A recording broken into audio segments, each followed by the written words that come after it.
Olá! Então, a gente continuando o vídeo da introdução, eu separei um vídeo comum para todas as minhas disciplinas para me apresentar e falar um pouquinho sobre minha área de atuação. Então, esse vídeo é bem opcional, é pulável, por assim dizer, né? Mas quem tiver curiosidade e quiser saber, pode continuar assistindo de boa, tá bom?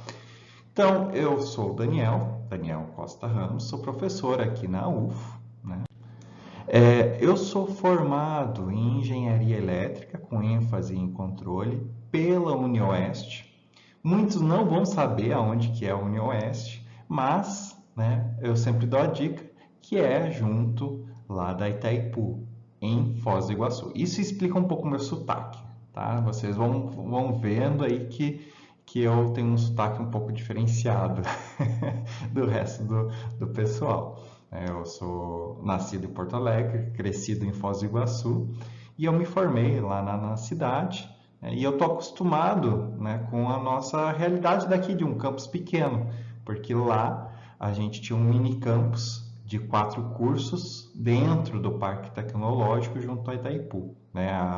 O campus principal da cidade tem mais cursos, né? Não é um número grande, imenso de cursos, mas esse campo de exatas, né, tinha só 4 cursos e ficava bem isolado do restante, né?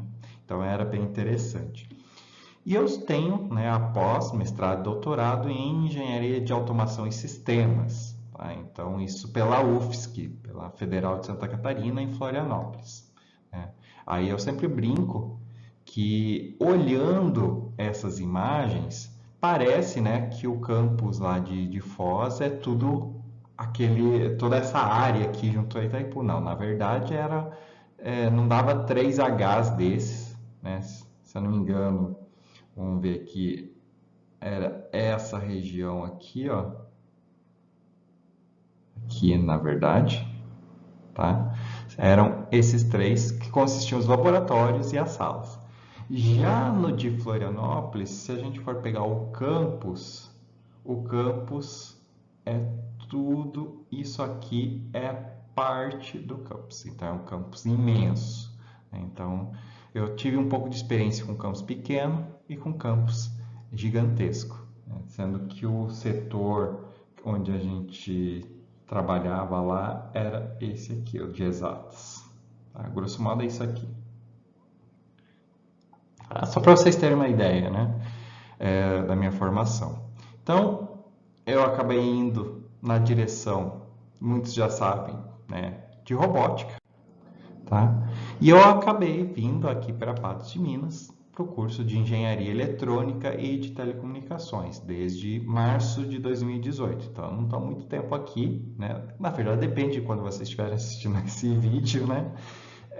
E eu dou as disciplinas de circuito elétricos 1, sinais e sistemas 1, que na verdade é uma disciplina de modelagem, a grosso modo aqui, né, na nossa atual ementa, que já está mudando, tá? Sistemas realimentados, que é a nossa disciplina de controle, e eu já dei a disciplina de redes de computadores e de introdução à robótica como optativa, né? Essa aqui vira e mexe, né, tem chance de eu dar essa disciplina de novo. Mas, por enquanto, estou nessas 3 aqui, né, que a minha área de atuação consegue contribuir bem, né, nessas 3. Claro que as outras 2 também, mas eu acabei me fixando nessas disciplinas. Então, aqui em Patos de Minas, eu espero que todos, né, conheçam. Às vezes tem alguns alunos aí de Uberlândia. O nosso campus é um pouco menor, tem 3 cursos, 2 pós, ainda está em vários prédios, né? Tem um de laboratório, um de aula, um de sala de professor, então está um pouco espalhado, mas tem bastante coisa, né? E é um grupo bem interessante, né, de trabalhar bem, que agrega bastante. Então a gente às vezes tem um pezinho em engenharia de alimentos, um pezinho em biotecnologia, porque justamente por causa do convívio e das trocas, né, de experiência com os colegas. Bom, como eu falei, eu sou professor de robótica. a minha formação foi direcionada para robótica. Então, eu tenho um site que eu estou mantendo aí, divulgando os trabalhos dos alunos, se vocês se interessarem. E eu sempre estou envolvido, né, com esse tema, com coisas relacionadas a esse tema. Então, desde robótica móvel, robótica cooperativa, redes, comunicação entre robôs, braço robótico, impressão 3D para fazer os robozinhos. A gente agora tem atuado um pouco também na parte de agricultura, né, de agricultura 4.0. Então, trazer um pouco da automação para a agricultura. E aí a gente tem, né, feito diversos trabalhos aí com as iniciações científicas e trabalhos de conclusão de curso. Em específico, tá, a minha área é a parte de robótica móvel cooperativa junto com redes de comunicação. Então, meu doutorado, tudo foi nessa área. Então, foi trazer a parte de analisar uma rede de comunicação junto com a robótica móvel cooperativa. Então, são robôs cooperando que precisam se comunicar e a gente estuda justamente como que essa comunicação influencia a tarefa. Outros trabalhos aí envolvem robótica educacional, kits educacionais, e a parte de sensoriamento remoto e IoT com foco no agro. Tá? Isso acaba entrando, né, nesse tema de indústria 4.0 e agricultura 4.0, onde a gente tenta dar uma diversificada aí nos temas, né, do pessoal que me procura. E qual que é a relação, né, da robótica? Fica parecendo, mas tu é engenheiro eletricista ou engenheiro de automação e o que tem a ver com engenharia eletrônica e de comunicação? Na verdade, tem bastante a ver, tá? Por quê? O que o robô é? O robô é um hardware, né? Um dispositivo eletrônico, então, ó, um dos focos do curso, né? Onde a gente vai ter toda a parte de controle que envolve microcontroladores, sistemas embarcados. A gente precisa acionar alguma coisa, então a gente tem um controle de motores, né, acionamento de motores. A gente tem a leitura de sensores, a gente pode fazer processamento de sinal em cima dessas leituras, em cima desse processamento.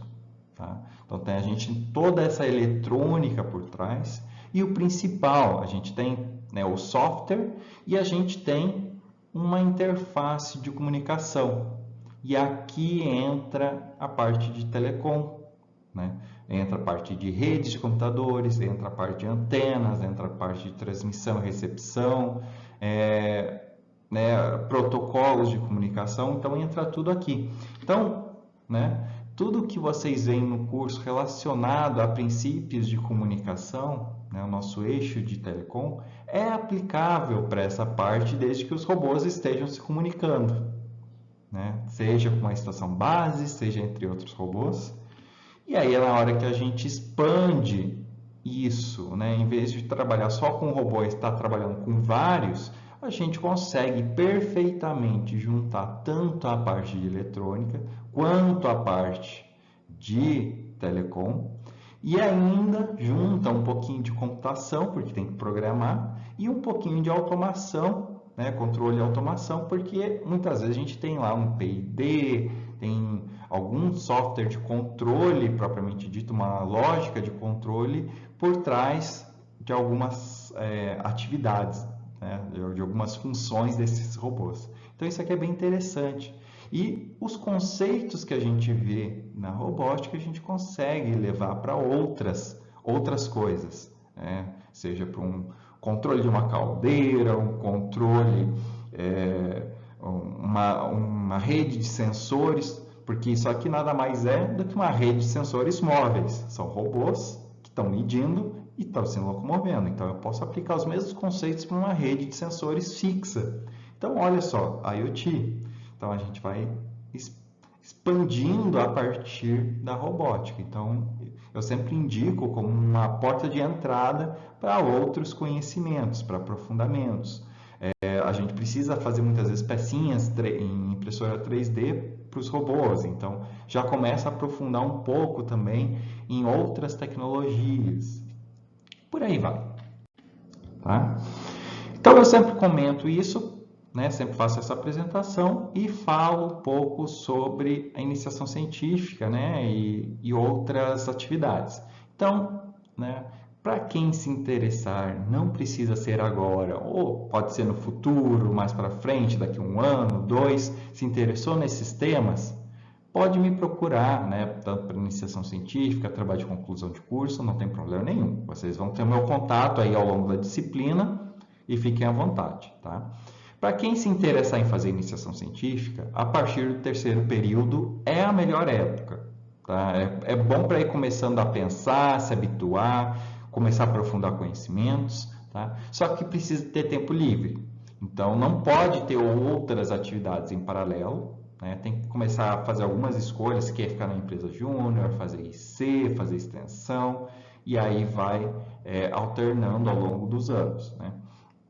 Então, tem que ter aí de 10 a 20 horas semanais livres, né? Pelo menos comigo. O ideal é ter 20, né? Mas tendo 10 livres já está bom. Tá? Não fazer outras atividades em paralelo, porque demanda, é como se fossem 1 ou 2 disciplinas a mais. Tá? É um item praticamente obrigatório para quem pensa fazer mestrado. E durante a pandemia, a gente está focando muito também em trabalhos teóricos e simulados, porque a gente está com uma dificuldade em acesso a laboratórios, né, por causa dos protocolos de segurança. Então, a gente também tem direcionado nessa época para quem tiver tempo, né, os teóricos e simulados. Quem não está interessado em teórico simulado pode aguardar um pouquinho, né, esperar a gente voltar no presencial para começar a fazer algo prático, né? Mas também, se tiver condições de fazer em casa, não tem problema.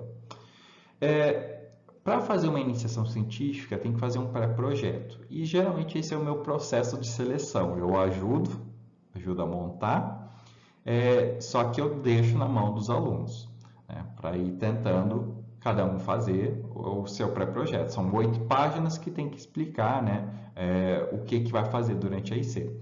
Então, geralmente eu aceito todo mundo que me procura, só que esse é o meu processo seletivo. Se conseguiu fazer as 8 páginas, tem condições de fazer a IC. E é isso. Se vocês tiverem vontade, quiserem saber mais, olhem no site, me procurem, conversem, tá? Não precisa ser para ontem, né? Pode ser, né, futuro, como eu falei. Fiquem à vontade, sempre para me procurar, tá? Para TCC e outras atividades, como extensão, mini cursos, coisas do tipo, também, só me procurar. É um pouquinho diferente os procedimentos, né?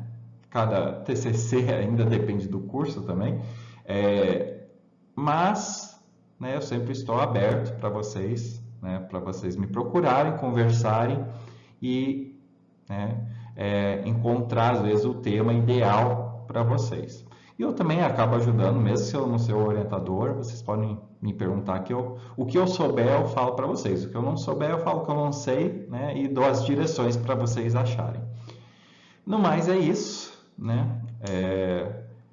Pode parecer que eu ia brincar, eu sou idoso, sou um professor, né? Não me chamem de senhor, eu já desconto nota de quem me chama de senhor, né?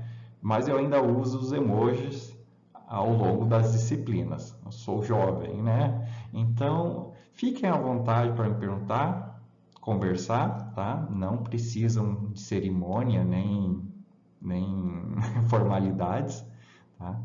E bem-vindos à minha disciplina, né? Fiquem à vontade aí, tomara que vocês gostem da disciplina, que vocês aprendam e vamos lá, que aí temos um semestre longo pela frente. Um grande abraço e bom aprendizado.